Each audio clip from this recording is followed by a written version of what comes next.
Hello, hello. Welcome, everybody. Hi, Kent. Hey, Becky. Hey, Kristen. Hey, everybody. The watch party's going on over there at Kent's. I see lots of faces out there. Okay, so we have a couple announcements before we get started tonight. Number one, moms. All you moms out there, all the ladies. We want to invite you to Mom's Group every Wednesday, 11 a.m. We have a 1-hour coffee date that we do.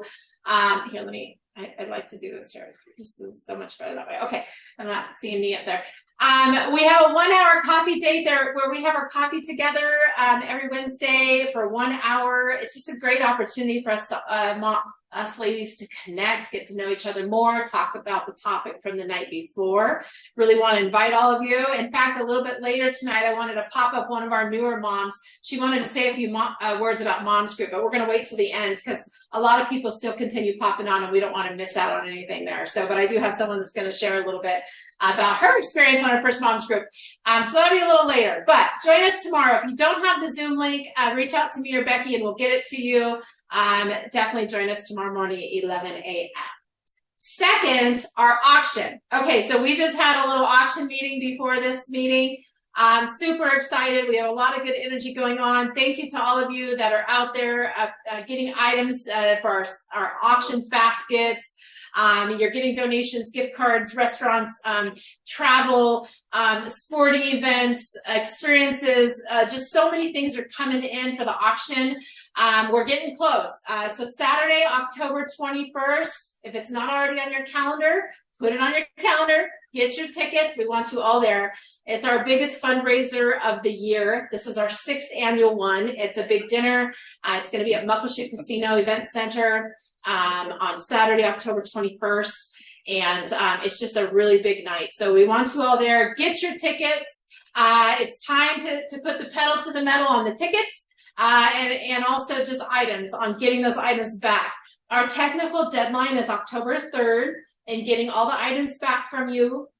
Anything that you've procured out there, we need those in our hot little hands so then we can turn around and put them in baskets and match them with items.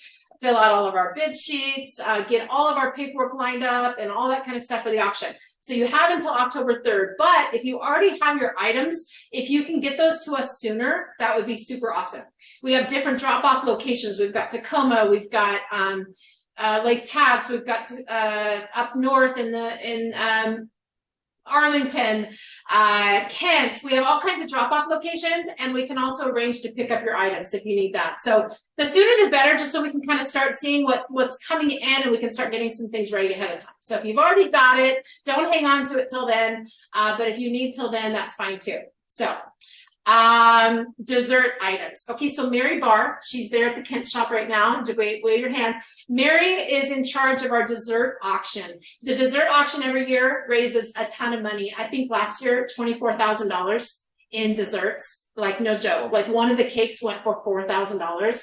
And probably that cake, I don't know how much it cost, but it was probably a real fancy cake, so it might have cost maybe $100 or something, but it made us $4,000. So we've got 12 desserts secured. We're looking for 3 more. So if any of you all are connected to a local bakery of yours, maybe you have a friend that owns a shop and maybe you just know them, or maybe you are a brave person and can just go in and introduce yourself and ask. We're looking for 3 more fancy desserts, something really nice from a real nice bakery. So we're looking for 3 more.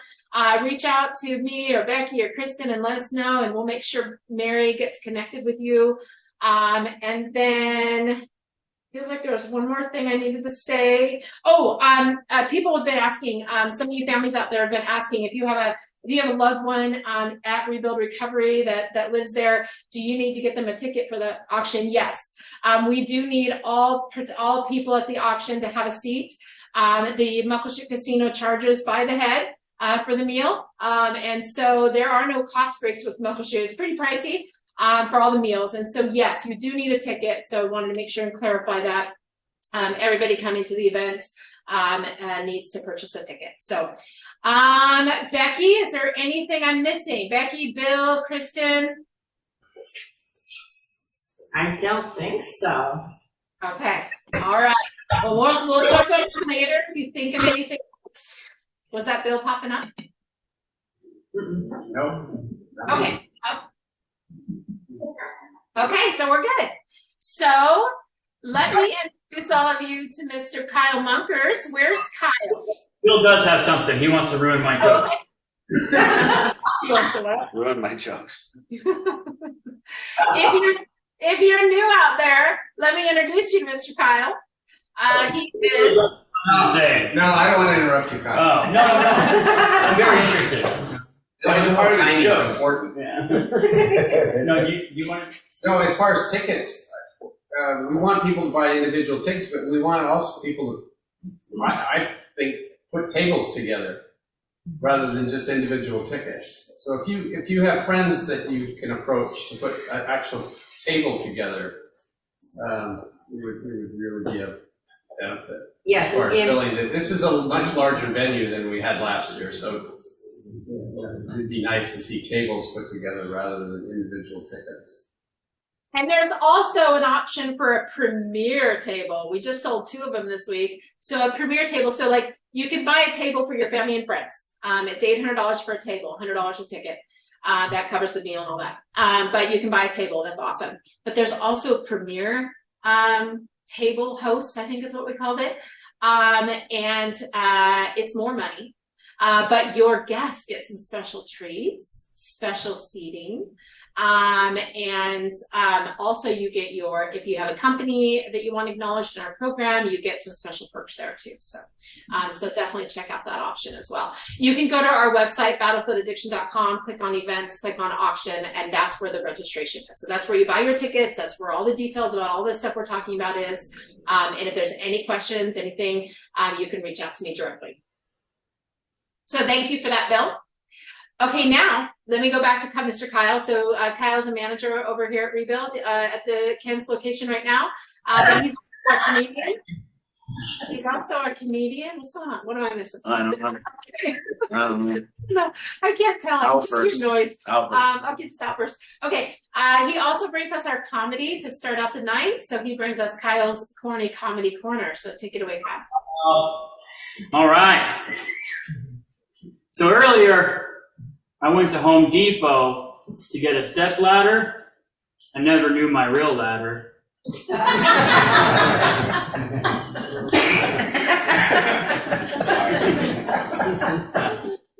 have a good friend of mine who lives in the north. He's a farmer. He had a very unsuccessful harvest. Now he's going to do music because he has some sick beats.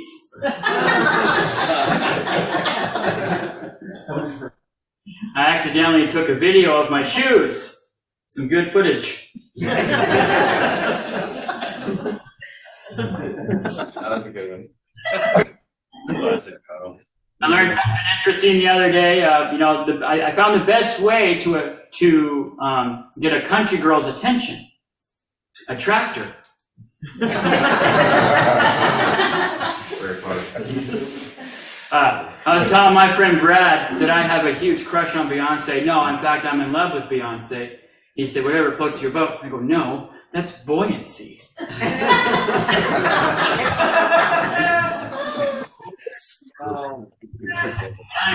asked my friend, I said, bro, what's it like living in North Korea? You can't complain. That's pretty good. All right, after the finisher. You guys know the difference? You guys know the difference between a garbanzo bean and a chickpea? I never had a garbanzo bean on my face.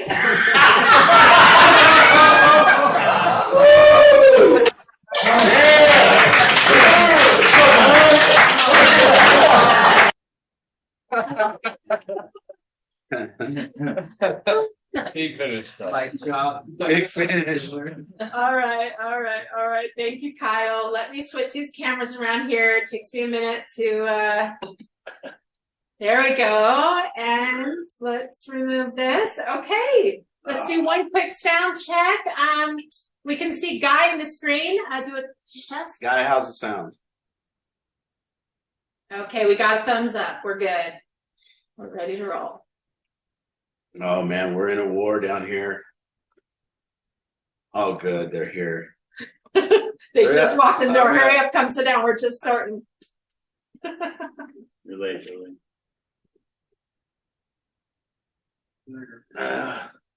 So it's been a long day down here. I think we're Jolie, Max, and Angie and I are the kind of the team right now, and I think we've been surviving on gratitude alone. And I just wanted to take a second to tell you all about Jolie and Max, and how hard they work, and kind of what they do all day. And I want everyone here to recognize what Max and Jolie are doing all day, and just how much they're giving, and how hard that they're spending their days, and they don't take a nap, and they don't take any time off, and they just go from 7 in the morning until 10 at night, and maybe 11 at night, sometimes midnight. I can't get them to sit down. I can't get them to stop. And their attitude and how they're handling it, and it's just beautiful. So I just wanted to recognize them, and maybe you guys could take a second and look at actually what Max and Jolie are doing and what they're trying to do, and how hard they're putting in an effort, and how hard Max is looking and Jolie is looking to take care of people's lives and get you guys what you need and be here in this war.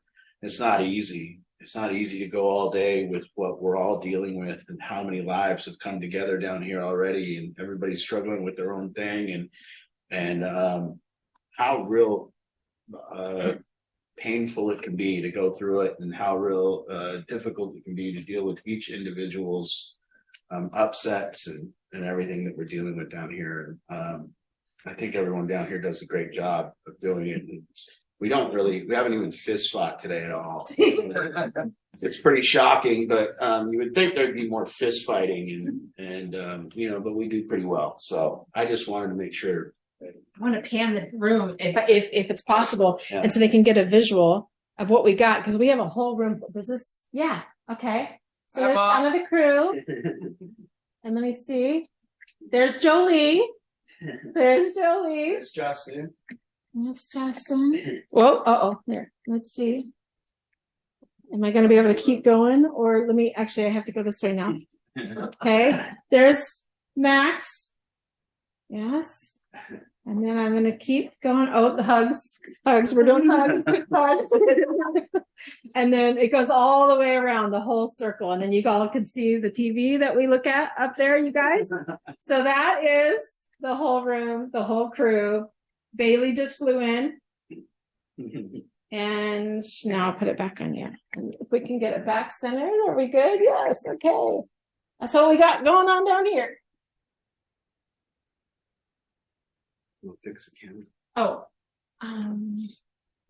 Mm-mm. you mean, I'm saying fix the screen. well, you don't want to look at everybody? Yeah, put it back on. On everybody, or you? They usually have me right there. Okay. All I right. don't know. Well, you should look at everybody. Okay. So I asked today for a topic from someone, and the young man Justin, who just got here, gave me a topic, and his idea was effective communication. And first of all, he's only 22 years old, so I don't know how much time at 22 I spent thinking about effective communication, or even knowing that was a thing. So it was kind of nice to hear that he's got thoughts that way, and that he was wondering about that between families and addicts and families and all that kind of thing. But it really brought me to a place where I could think about that today. And the first thing that I want to say is that that is the goal of what we're all trying to do here. And we are trying to effectively communicate with our loved ones, and we're trying to, maybe you could switch it. It would be better. That's better.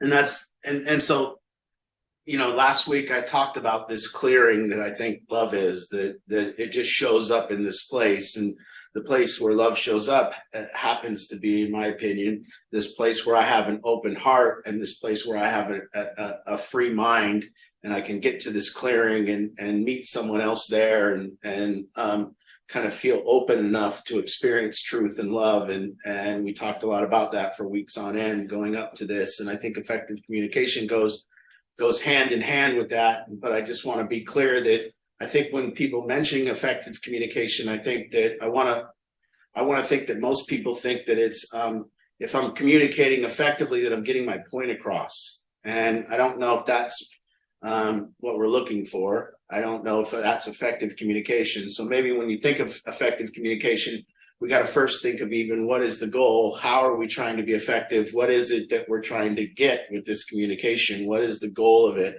You know, a quarterback, what he does, what an NFL quarterback does, is he puts the football where it isn't. So that's the job of a quarterback. It's to put the football where it isn't. It isn't there, but I'm going to put it there. And that's kind of one of the things that good communication does. It puts an idea where it isn't. It puts things where it isn't. It says, it locates. It says, you know, with this effective communication, I want to be clear. I communicate on all levels, sometimes highly ineffective, sometimes worse than ineffective. Sometimes I go backwards. Sometimes I make less progress in the relationship and I have to repair it with new communication because of that poor communication. And I think all communication can be called effective because it all does something. It has an effect. So all communication has an effect. And we just have to be looking about what effect do we want? What effect do we want with this communication? What are we trying to get? And I don't think that really, I want to talk about the pinnacle of effective communication. And I don't think effective communication does anything. I don't think it's getting anything. I think that when you're talking about, I have this one relationship in my life, and that's my relationship with Angie, where it seems like we come to a clearing, and in that clearing, we talk to each other. And from that space of an open heart and a free mind, we're able to communicate really good. So what does that really good communication do? And I think that a lot of the times when families are dealing with addicts, what they're trying to say is, I want to communicate effectively with my addict so I can stop them from using drugs. And if I say my words correctly, this will make them stop. And I think that's a fallacy. So I don't think people should entertain that idea that what's going to stop your loved one from using drugs is possibly words. It might be the way you say the words. It might be the place that you come from when you say those words, but it's definitely not going to just be the words. So we're not even really talking about that now. And I'm kind of throwing a lot of stuff here because this is a freestyle, and this is going to be for you guys to kind of think about too, is what's this purpose of the work. And so I think what it is that effective communication isn't going to get us anywhere. I think what it actually is it's a measurement. So my ability to communicate effectively has to do with the work I'm doing over here by myself on my insecurities, the work that I'm doing over here by myself on my calmness, my compassion, my understanding. And then this work will be measured when I meet up against resistance in a communicative fashion. So when I come up with somebody and they don't agree with me or they don't have the same point of view with me, this will test my work. Will I get angry and will I get resentful to this person, or will I get mad and yell, or how will I communicate? So effective communication is not like the pathway. It's actually the end result of a bunch of work. If I can attain this ability to effectively communicate in a relationship, I'm not talking about all of them because I don't think that's attainable, that in all our relationships we can just be this perfect Buddha-like person and be able to communicate. I think we're going to say wrong things to a lot of people, and we're going to get mad. But I think that having a relationship where you can communicate and what that looks like, I used to have this thing where everyone would say that you could be in a relationship and agree to disagree. And I don't think that effective communication ever leads us to a point where we could agree to disagree. What we've come to is an impasse when we agree to disagree. We're saying you're wrong, and the other person is saying you're wrong, but we just won't talk about it anymore because we can't communicate past this blockade. We're both going to get too angry. We're both going to get too upset. So let's just not talk about it anymore. And then we live with that, right? In the middle of the relationship, we live with that. And so what effective communication will be as a result of the work would be this Oh, so the next thing I want to ask people is, does it take two to tango? And I think that that's a big thing that people, to me, in my opinion, it's a total misconception that effective communication takes two people. I think that's ridiculous. Can you imagine having to count on somebody else so that you could communicate effectively? Can you imagine that? Can you imagine it going into, if you go to communicate with somebody and it's not effective, guess what you have to do? You have to go back to your corner and you have to decide how you're going to communicate differently. There's no other move.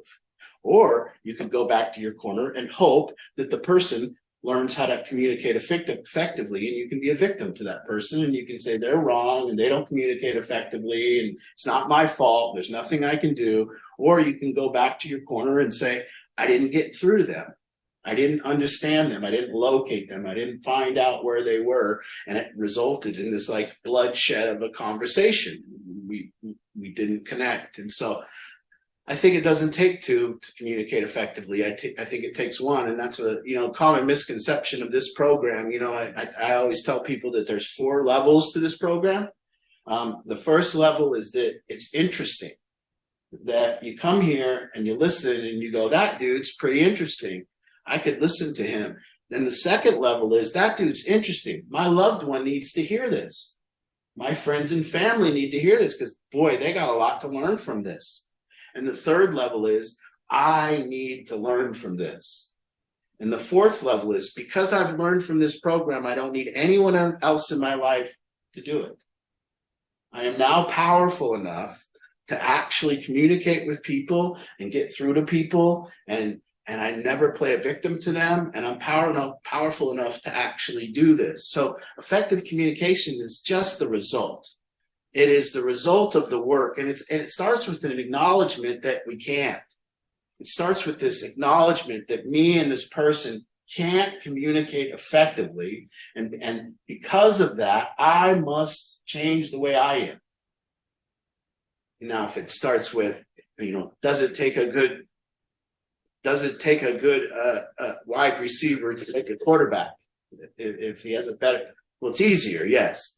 But it doesn't make the quarterback any less good if the guy drops the ball. So does it take two to tango? No, it absolutely doesn't. Now, will it be easier if somebody's done the work? Will it be easier if someone else has done the work and they're working on? Yes, it will be easier, but nobody needs easier. What we need is growth. And so when I'm up against friction, or when we're looking at our relationships, somebody's in. As I look at these relationships that have friction and I can't communicate effectively, all I see is areas of my own personal growth. I see areas that I'm not reaching somebody. I see areas that I'm rubbing up against somebody. I see areas that I haven't located where they're at. To have effective communication, this communication, what it does is it locates and it understands. So let's say I'm with somebody and they have a different point of view. Well, my job is not to swing them to my point of view. My job as an effective communicator is not to swing them to my point of view and be right. My job is to actually understand and see their point of view. And if I can do that, let's say their point of view is dangerous. Let's say their point of view has no value. Let's say their point of view for some reason might get them hurt. Well, then it's probably imperative that I swing them over to a different point of view, and I have to make them see it. But I can only do that if I get over to their point of view and go, I see where you're at, but look at this. Walk over here with me a little bit and look at it this way. And I think that, the thing about me and Ange is that we've learned to really communicate effectively, but we learned it through doing this personal work that says, but you see how difficult people are. Boy, I'm going to go everything to communicate effectively with somebody. First, you got to deal with the fear of, can I even talk to them? And that's how we are anymore. Can I even approach this person? Can I even say one delicate thing that I might disagree with? Or can I even enter into this conversation? And then we have all the defenses and we have all the stuff going on, and you just see people. It's like, no, we're not communicating effectively at all. We're all just trying to be right. And we're all just pointing out our own point of view. We're all just saying, I'm right and you're wrong. And everyone's just messed up with insecurities. And if you say one thing wrong to me, I'm going to get mad and fire back, and I'm going to defend myself. And, we do it here in group. A group comes up. somebody gets accused of something, that they get defensive, and then we all get we all get insecure, and then we start rallying up, and it goes from this calm, beautiful, spiritual place to this like violent, aggression. And we're just sitting here in a room. We're just here. And it's like, we're attacking each other, and it's just seeing it ramped up and seeing it ramped up in families, and how it just escalates, and how we just can't seem to sit and be secure and safe and say, hey, look at this and look at this and look at this. And I see it this way. How do you see it? And people just can't seem to do that anymore. We got to like an urgency to be right, this urgency to fight each other.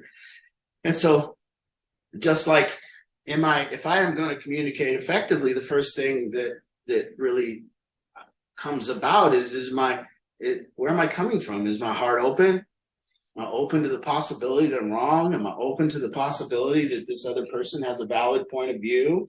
Or am I going into this conversation already concluding that they're wrong and they need to think like me? Well, that's not going to be very effective. It's going to have an effect, but it won't be very effective.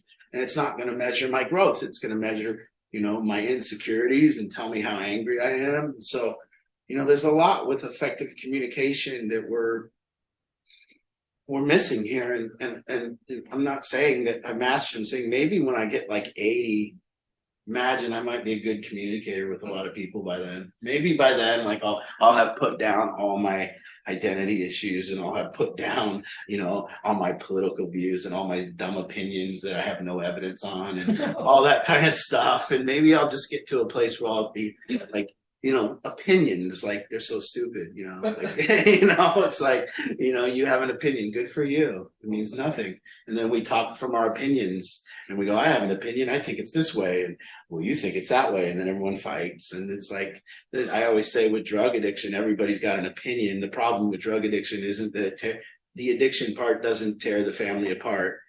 It's the part where we disagree about what to do. And everybody has a different idea of what we do. And some people say you got to kick them out. And some people say you got to get them into treatment. And some people say they need to go to AA. And so everyone starts fighting about their opinions on what's best for the person. And then that rips the family apart. And so it's opinions that rip the family apart. What if we were just a close family and someone was using drugs and we just went, well, we just got to help them and we'll just talk about it calmly. But that doesn't seem to happen. Everybody gets all riled up. You do this wrong and you do this wrong and you're causing it. And then somebody comes in and they go, I'm going to save him. And then they bring him to grandma's house or whatever they do, or ship him to Utah or ship him to Montana or wherever we're going to ship him to, and they all get shipped. Everyone comes to us has been shipped. They ship them, UPS.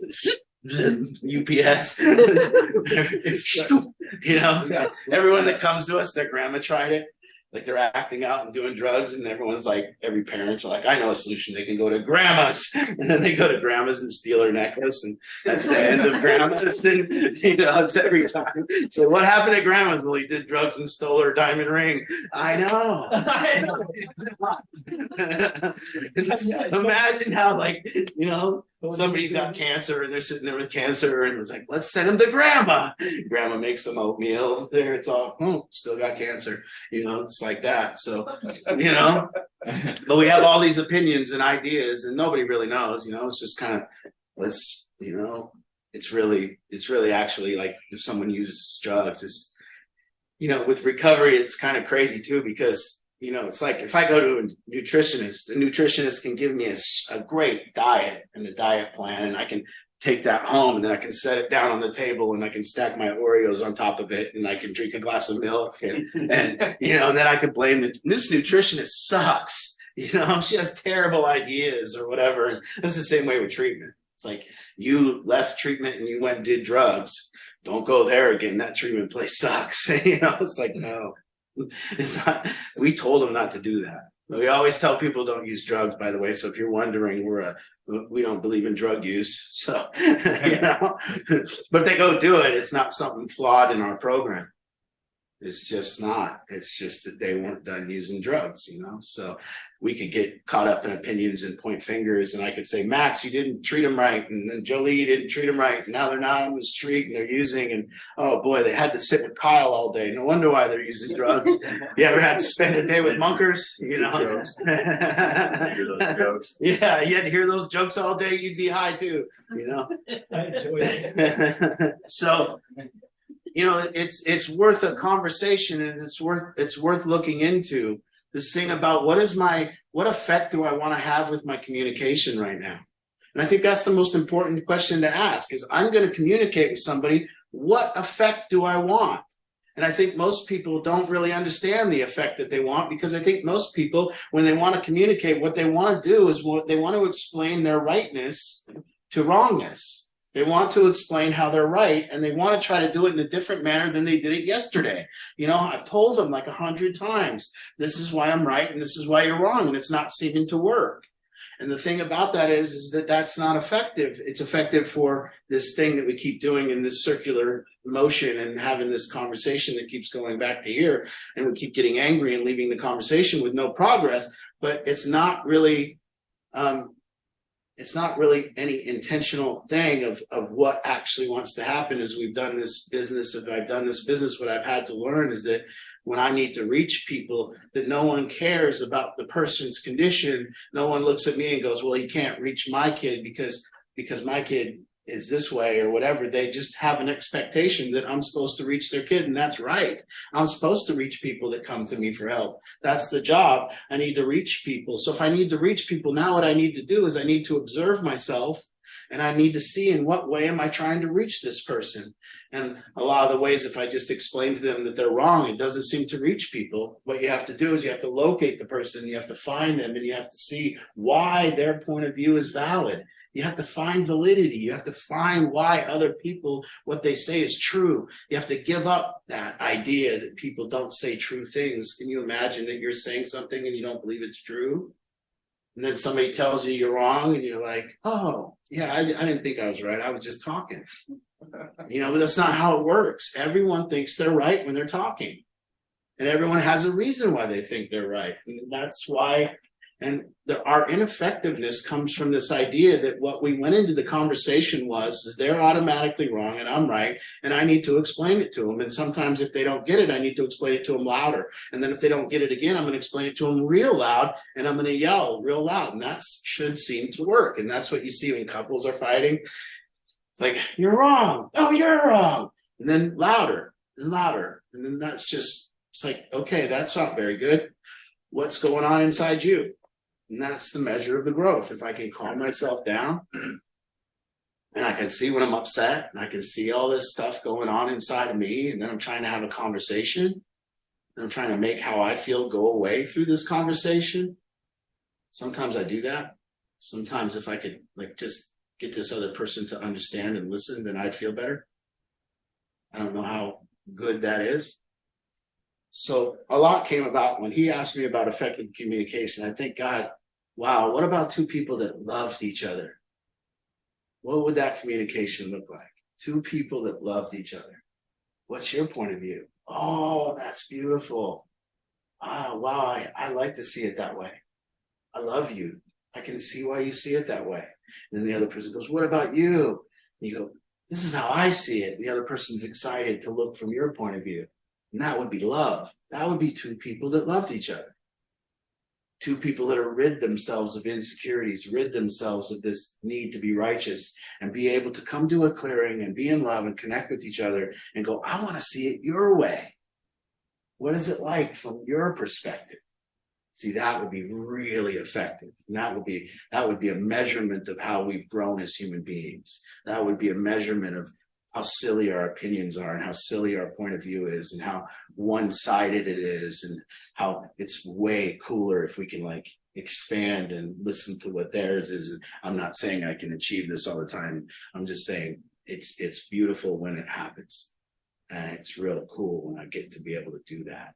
And it's hard work. And like I said, I don't think I'll be able to really nail this until about 85 and I'm on my deathbed. And then maybe I'll like, hey, tell me some points of view that aren't mine. You know? Please. In all likelihood. Yeah, I like them. I like it, you know. I always say I just find people so stupid that like chocolate ice cream. I just do. I think you're stupid. It's like, how are you so stupid? Vanilla is way better than chocolate. You're so stupid. That bitter. Or somebody that likes black licorice instead of red.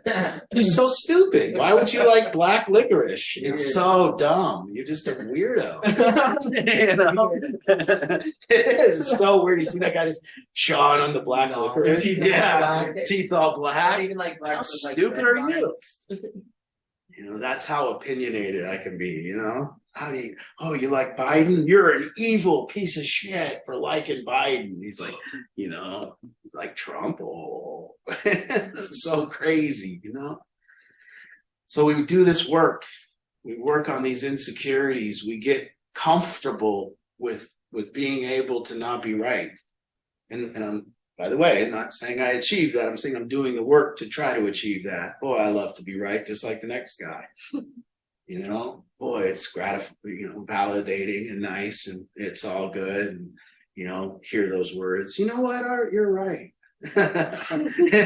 You know, this kid's smart. I like him. You know, that's nice. So that's the conversation.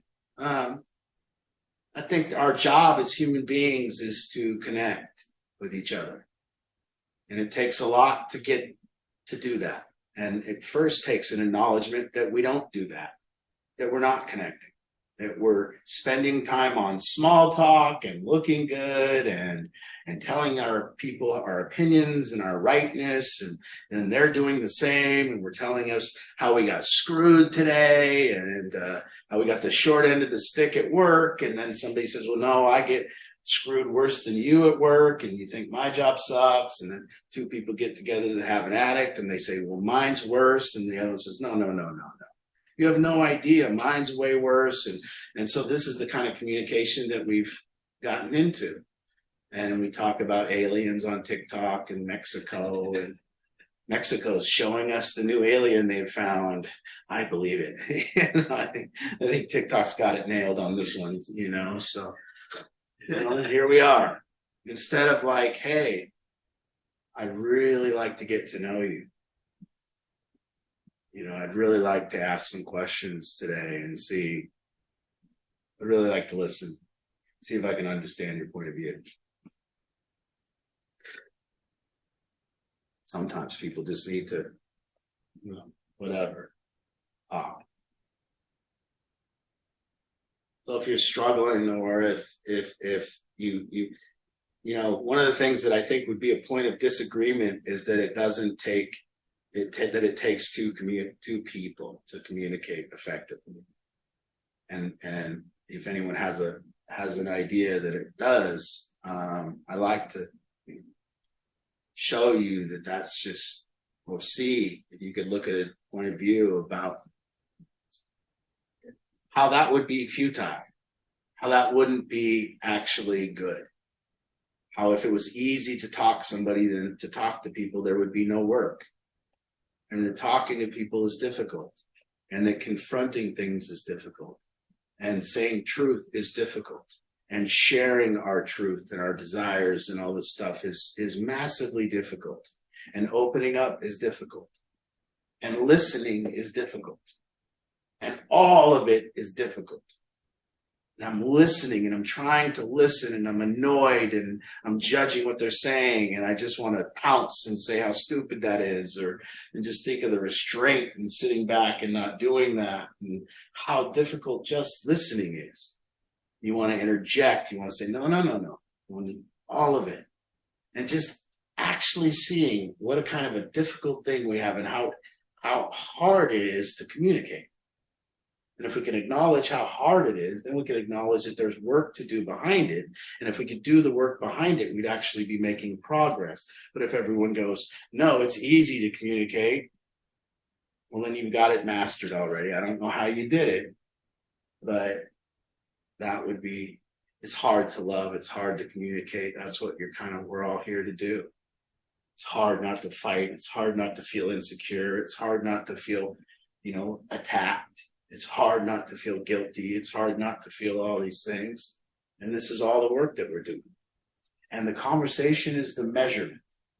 So you go away to your separate corners and you do some work and you come back and you try it again. And you go, this time, could I feel my own pain when the person is talking and not dump my pain back on them? Can I sit here and be in pain and listen and not have to accuse them of something or attack them? Or can I be patient and can I feel all this stuff in my body and not lash out? And can I sit there? And then sometimes you fail and sometimes you do really well. Sometimes someone's saying something to me and I just be a complete asshole. And then I have to say, I'm sorry. And then sometimes I be real calm and I feel proud of myself. Ooh, I must have been doing some good work lately on myself. I was able to listen to this person attack me and tell me how stupid I was. It was fine. It was okay. So if you're new, if you have questions, if you don't know how to do this, if that's the struggle that your family's having, and this is not the case. I'm not sitting here trying to teach people to communicate with someone in active addiction. That's nonsensical. When someone's in active addiction, we just try to set up blockades and things and try to help them get into treatment. And it's not really our words that encourage someone to treatment always. It's actually circumstances. Circumstances make people really, hit walls and blockades and they go to treatment. But if we're really trying to come up with some words so that we can reach out and get somebody to go to treatment, I just think that it's fine to do the work and try to get better at it, but I think the effort is futile.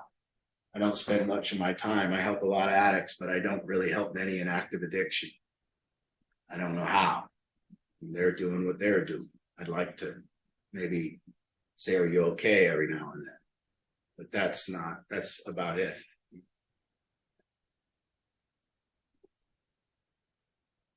Okay, so we're ready to open it up. All right, so you know what that means.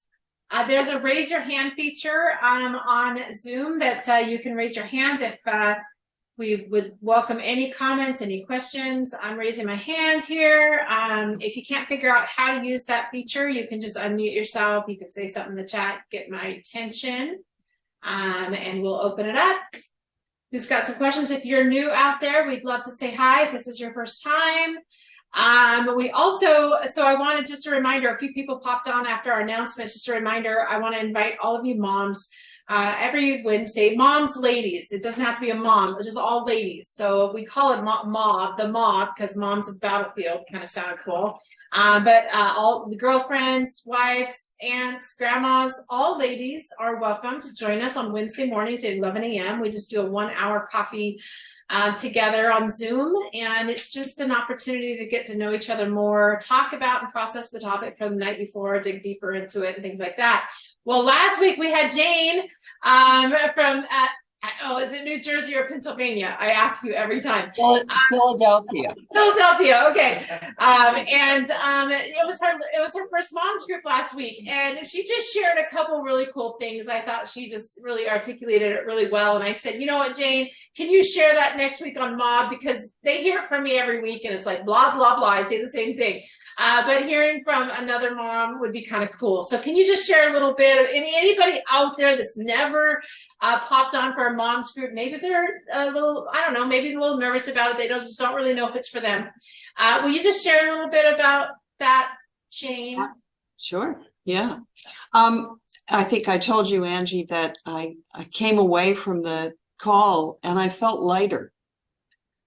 And, you know, what my experience was, I think we had about 6, maybe 7 moms on the call. And, you know, everybody is on a different part of the addiction path. But I found the call comforting to hear what we all share, even though we're all in different places and our addicts are all at different stages. You know, we share this stubborn love for these children. And fear. You know, sometimes it's more intense than other times, but it's always present, I think. Same thing with fatigue. And even though I felt lighter, I also experienced how tired this can be and how, you know, got to manage that. But most of all, what I came away with from the call was a sense of solidarity, that we're all trying to make sense of this. So that was my experience. Awesome. All right. Thank you, Jane. So we just invite all of you ladies out there, please join us. It's a really great group. You're in good hands. A big heart from Tracy. Hope you can join us tomorrow, Tracy. Lots of moms on this screen come every week. Even if you can just come here and there, join us. You are in good hands. So join us tomorrow morning. Thank you, Jane. Thank you. Okay, so any comments, questions, thoughts? Anybody out there that's going through it? Please, this is your opportunity.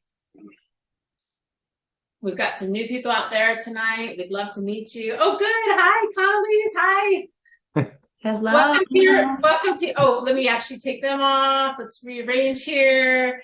Come sit next to me. Welcome to your first solution group, Angela and Jack. Hi, Jack.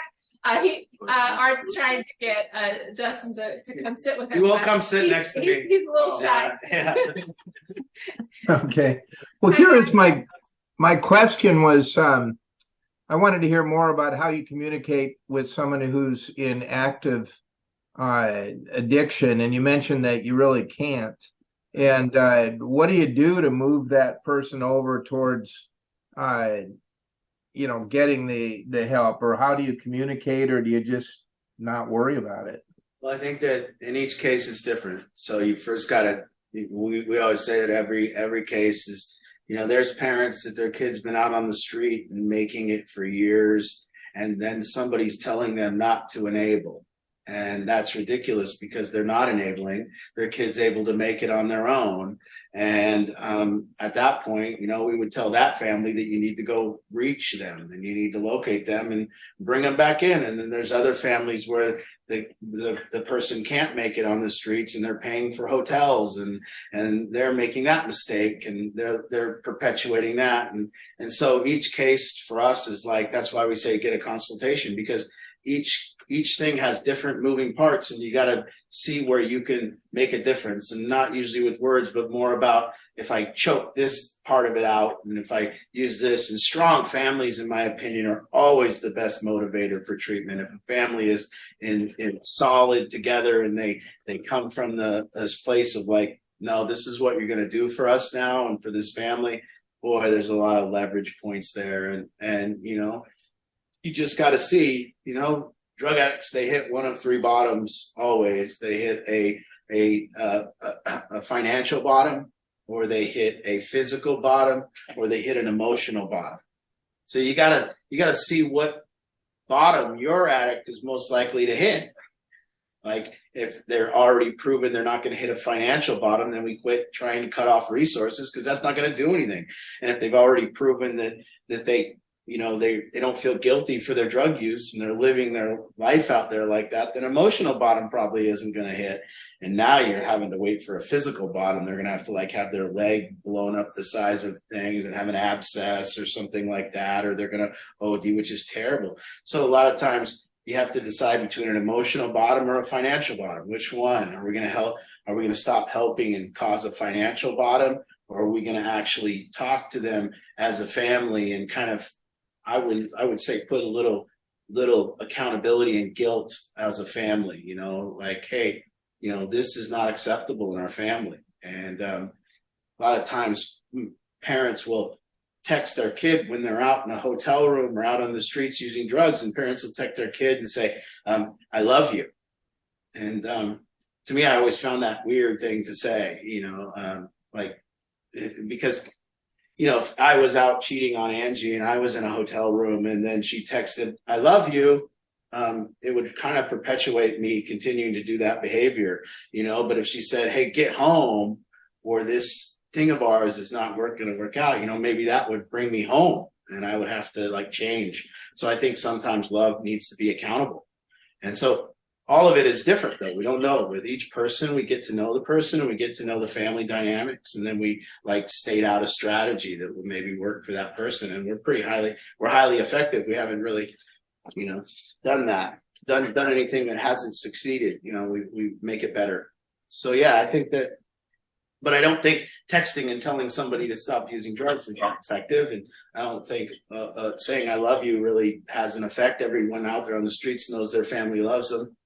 And they're doing it anyways, so it makes us feel better to send out that text though and say I love you, but maybe it's not always the right thing. So yeah, there's all different scenarios.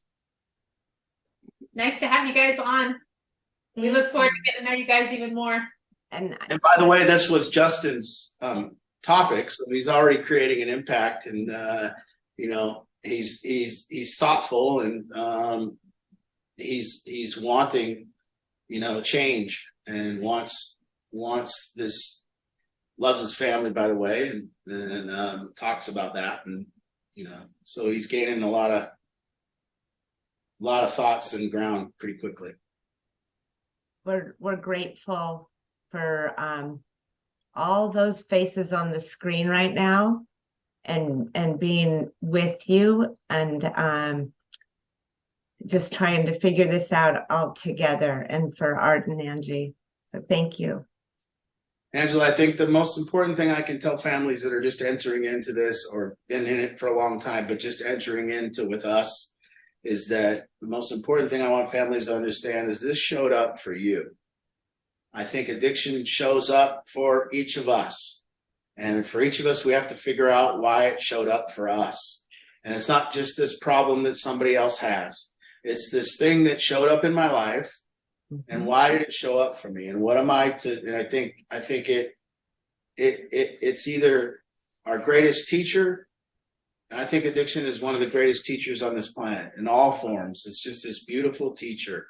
And if you look at it, it's taught me everything about life. It's taught me everything about who I am.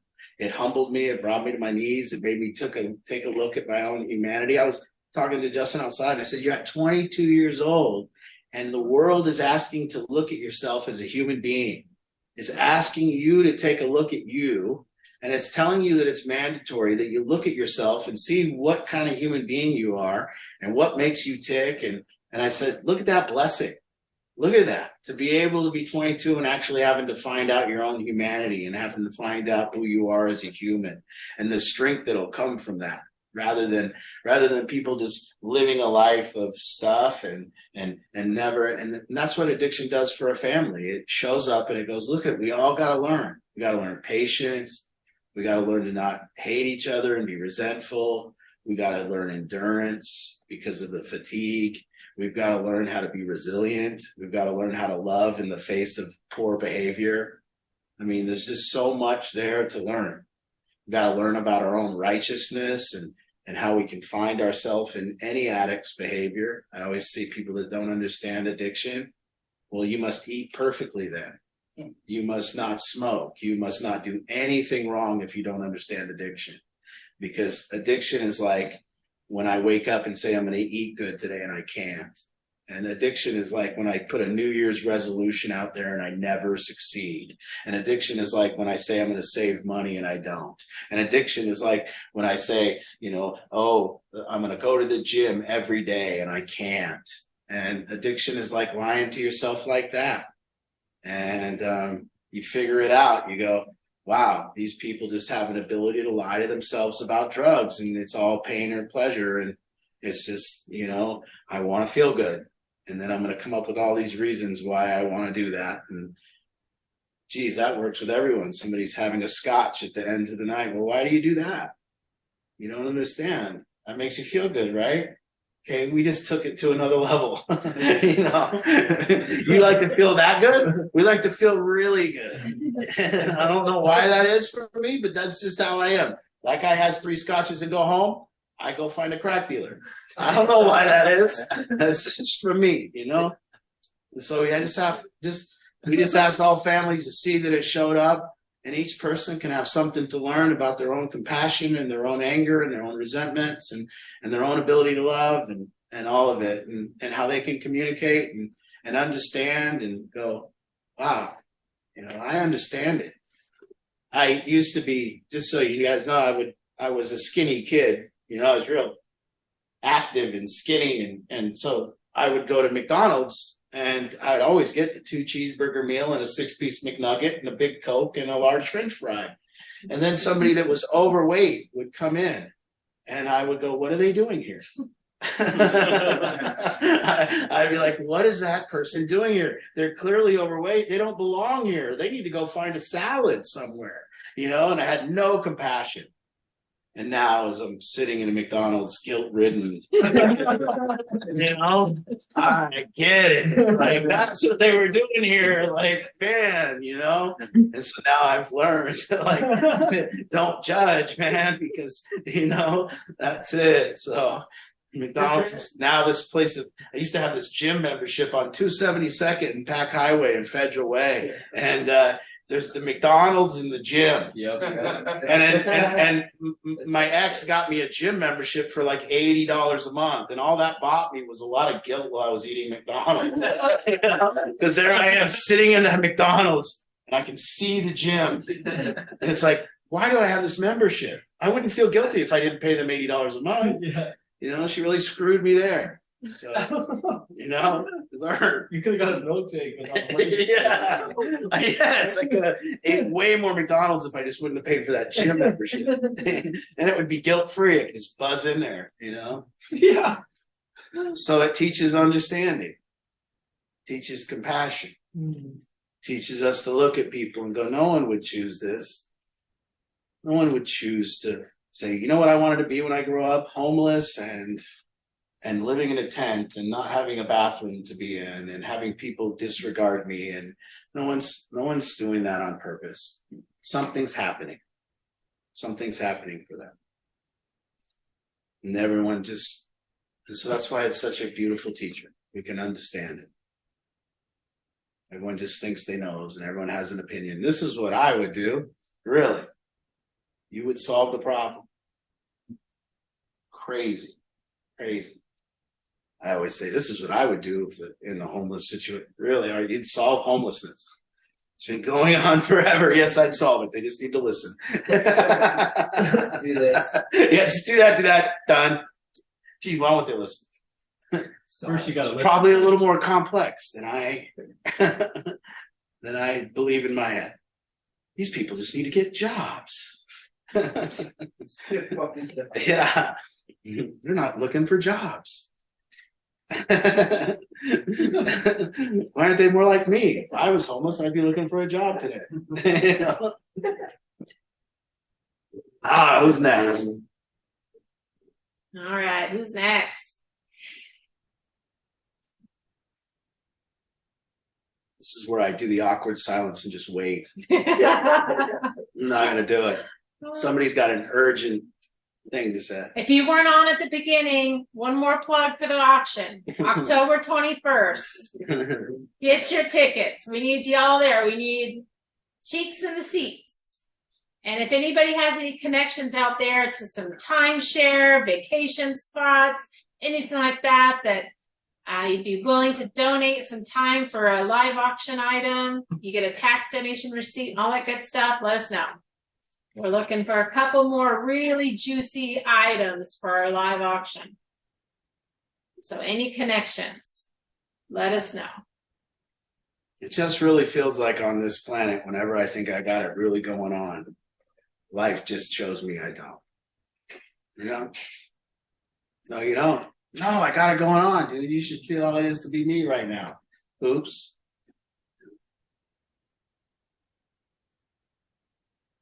God just goes, how about a little humility? There you go. Yeah. So better to be, just try to stay on your toes, I still suck. You know what I mean? I'm not that great.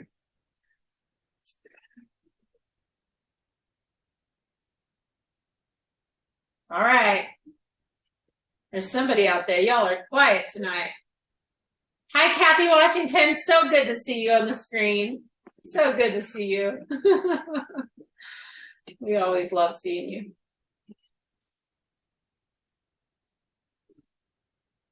It'd be really cool to see Kathy at the auction. Hey, Angie. Hey, Amy. So Hey. Johnny's got his wife, his mom, and 2 sisters on here tonight. Wow. Sucks to be Johnny. Sucks to be Johnny. Nice. Johnny. How's he doing? Disappointed. I just met Danielle for the Let first you down again, guys. I just met Danielle for the first time very briefly on video tonight. Hi. Nice to meet you, Danielle, hi. Would love to have you join us for mom's group or ladies group on Wednesday if you're available. Join us. Her sister's having a baby tomorrow. Maybe. Their due date. I can join. Can you imagine that incubator that Johnny can be in? Just the growth thing that he would have to do to have to impress 4 women and make them proud of him, and what? Come on, just surrender. Good luck, John. Just surrender. Yeah. That's the plan. Yes. He's doing all right. He's just got to put it down for a while. Yeah. Just rest. Put it down. Take a little responsibility. Yeah. Own it. All right. Nothing better than having what you have to deal with. But I hope this was I hope it's for everyone, and especially couples that are going through this together.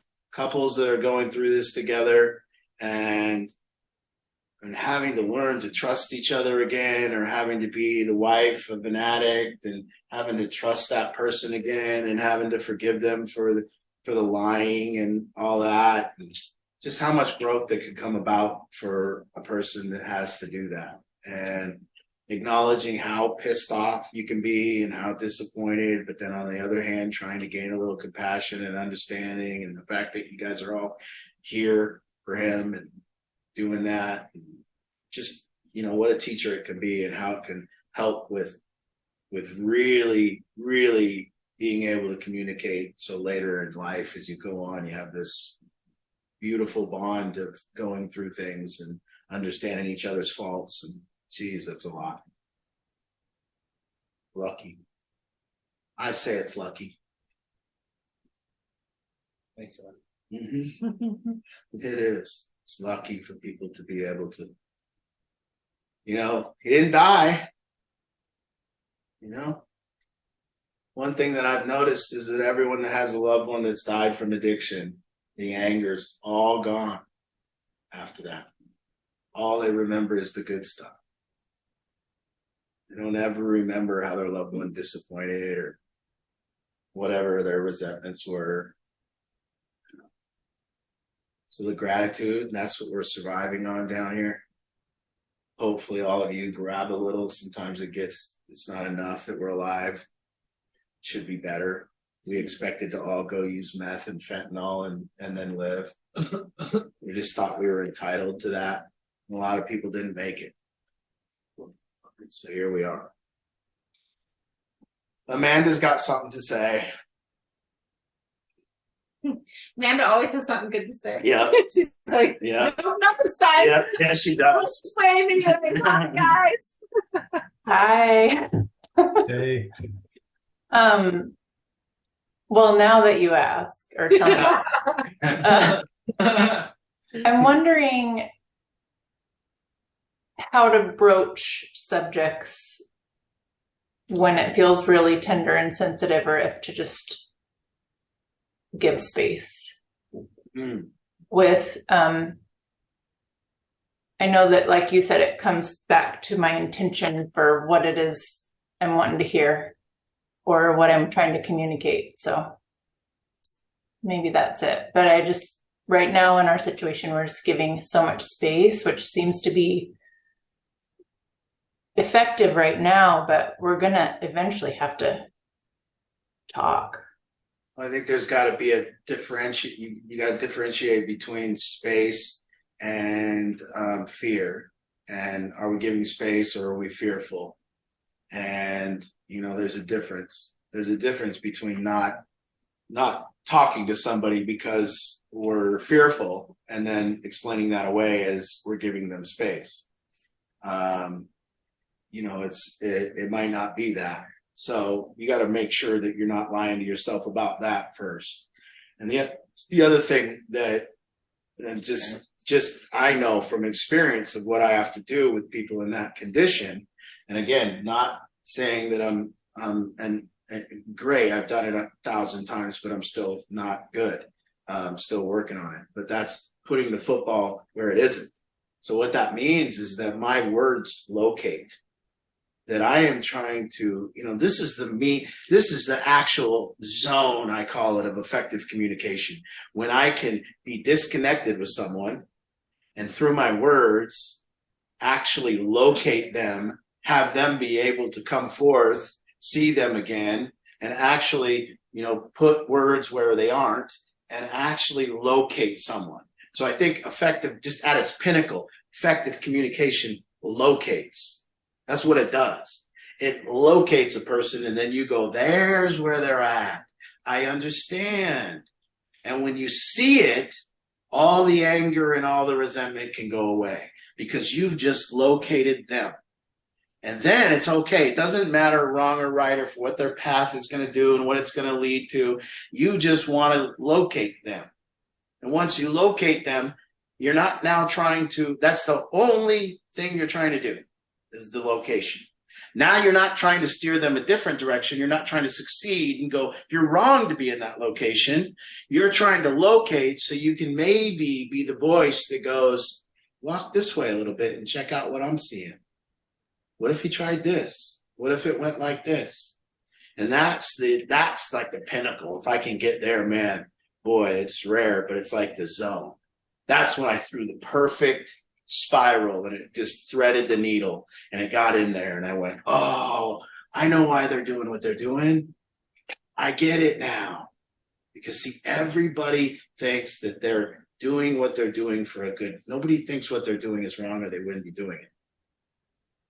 Everyone thinks what they're doing is, and that's hard to believe, but I think it's to be true. I think that everyone thinks that what they're doing is good and has a reason behind it or they wouldn't do it.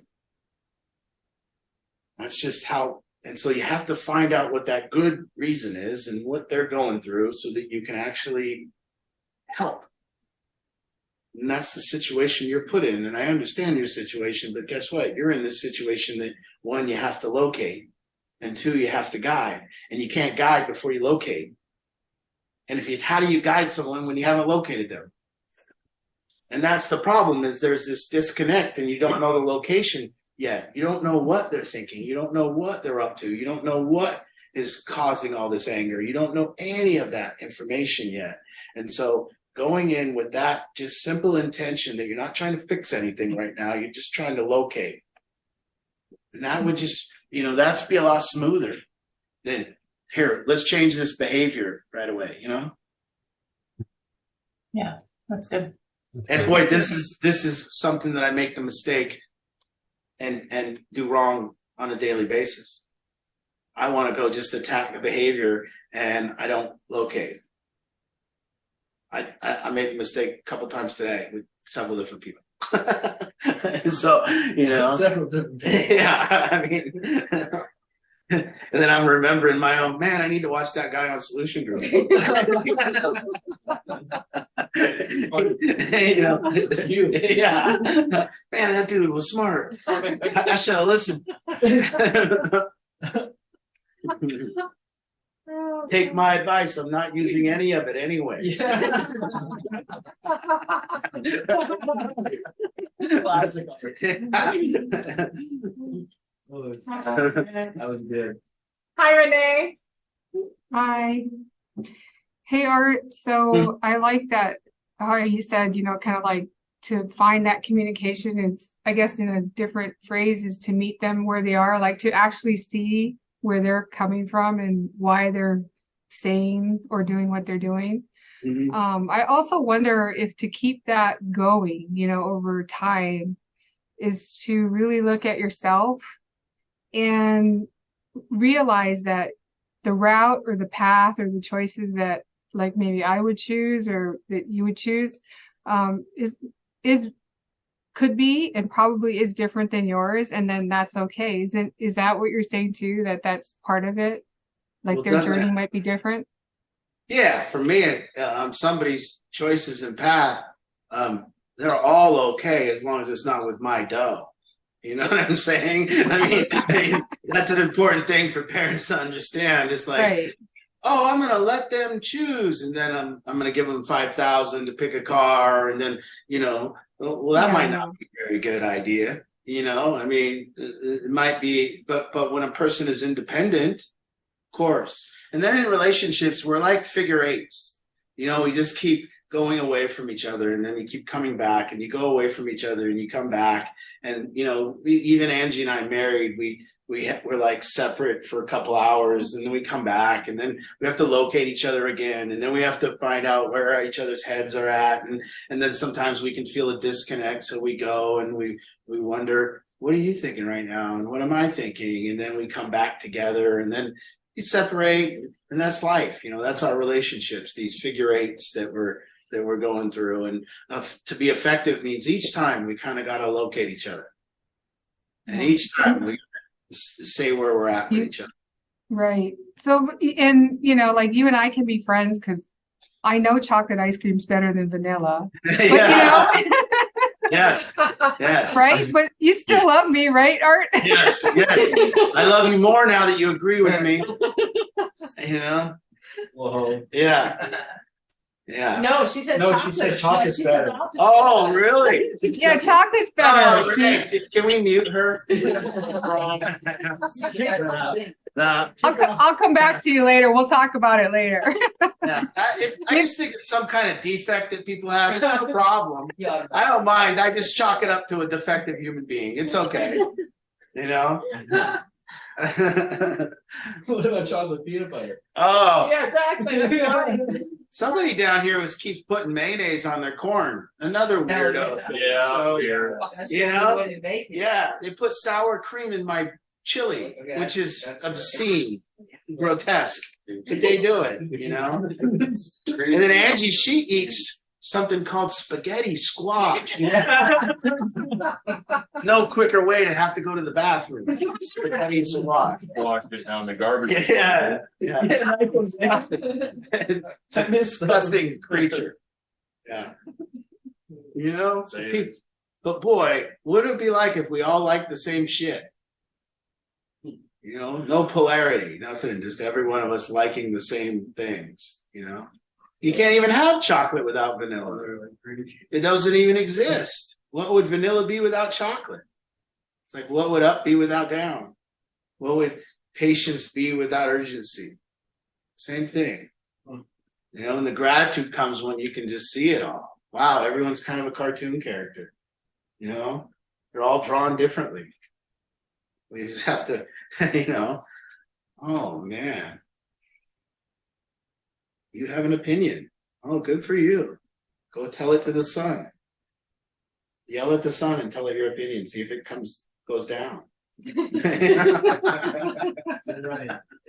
One thing I've learned is my opinion has not much value around here. And saying it only alienates half the people. Yeah, because half of them are Yeah. It's worthless. Yeah. We got time for one more? We got time for one more and then we'll One more. close it down.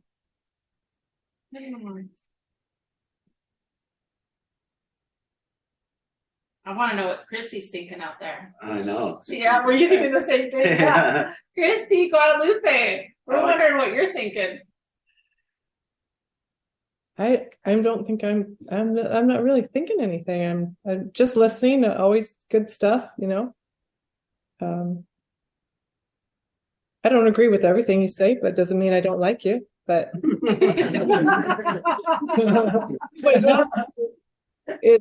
Well, I haven't said anything wrong, so it'd be hard to disagree with you. yeah. So usually what happens is I disagree when I'm listening, and this is why I rarely say anything, because then I'll think about it later or tomorrow or whenever, and then I'll say, "Oh yeah, okay, well that makes sense. I can see that." Mhm. So that's usually what happens with me. I can always see your side, I guess. Not with vanilla and chocolate, though. Yeah. I like chocolate. So It's starting a lot of controversy there. Yes, yes. Scandal. But you can kind of see how all of us could, like, that could even be a sticking point in life, you know? You're at the store with your husband. Ugh, no, let's get vanilla. What if you only had $2? You can only get one kind. Oh, You can't You get got any more with problems $2. than just the ice cream. Yeah. You can't get any either Should one pay. $2 anymore. You never know if our government does its job, we're all going to be down to $2 soon. So just keep. Travis says we're gonna be eating dog food. Yes, we're all going that way At anyway. least we have the good stuff, right? I'll beg BlackRock to give me a little bit of my rent money back and see if I can get some more food. Yeah. Anyways, I think that's what we're doing here. I think effective communication isn't the goal, but rather the measurement. It's just a measurement of my individual growth, of how many different people I can communicate with, how many different opinions I can take on and try to learn about, how many different point of views I can do, and how many different types of people I can talk to, and all that seems to be a growth point. If I can do that, and if I can measure my growth through that way, it actually, if I force myself to actually say that I want to connect with human beings, all of them, and that I want to locate people, and I want to understand other humans, well, that will force looking at yourself. And that will make the work possible. It'll make you have some reason to do it. And if you don't have enough good reasons why we should try to find more compassion and more kindness and more understanding and be able to love people, and if you don't have enough good reasons, well, here's another one. Just so that you can have a civil conversation with somebody that you would actually at first maybe disagree with their opinion, but then actually want to see it their way. Actually want to go, what is the possibility that I'm wrong here? What would be could that be possible? And I think humility is just that. For me, when I get it at some point, sometimes, very rarely, when I get a little humility, what that means is that maybe this voice in my head doesn't have it all together all the time. Maybe it's just not as accurate as I think. And maybe there's a 1% possibility here that their point of view is more valid than mine. And that to me is when I've got to a place of humility, when I can go, maybe I'm wrong here. And righteousness is the opposite of that. And righteousness is I'm always right, and you need to listen to me, and I don't need to listen to you, and I don't need to locate you, and you're wrong, and all that. And I think we can learn and locate people in all walks of life, in all areas, and each time we do it has tremendous value. If we do that and make ourselves big enough to do that, make ourselves big enough to inquire with a homeless person or whoever it is, and if we take a homeless person's opinion of us seriously, which we should, as long as they're not, totally gone, but whatever it is, I can take on any point of view or any opinion of me, and that's when I'm at my best. And when I'm at my worst, I can't. I have to defend myself, and I have to argue my point, and I have to be right. And that's when I'm at my very worst. And those are the times that I apologize to people. And those are the times I feel really regretful of. And when I'm at my best, I'm open. When I'm at my best, I'm understanding. When I'm at my best and my work is all come together perfectly, and I have a clearing where I can love someone that totally is saying things that I just don't even understand, and I seek to understand. I want to put the football where it isn't. And if I can do that, I can find someone. And if I can find someone, I can, if they need guidance, I could be that person to provide it, if they even need it. But maybe they just need someone to actually find them. And maybe actually after they're found, they don't need any guidance at all. Maybe they'll just want to actually come your direction after you find them. Maybe they'll actually want to go a different direction. And maybe once you support that direction, they'll just be better for it. So that's the work. And I love that he said effective communication. I love that it took us into this whole room and this doorway opened up and we can have this conversation. And that's what this is all about. And it's an honor to come and help your families, or hope I help them, or hope we all help them. And it's an honor that this team gets to know you guys. And I hope you enjoyed it tonight, and we'll see you next week. And those of you at the Kent Watch Party, stick around. Say hi to Bill and Becky. I couldn't tell if there's anybody new there tonight, but make sure you say hi to Bill and Becky if there's anybody new. And grab some auction posters from them if you need. And we'll see you guys next week. Thanks, guys. Good night. Good night.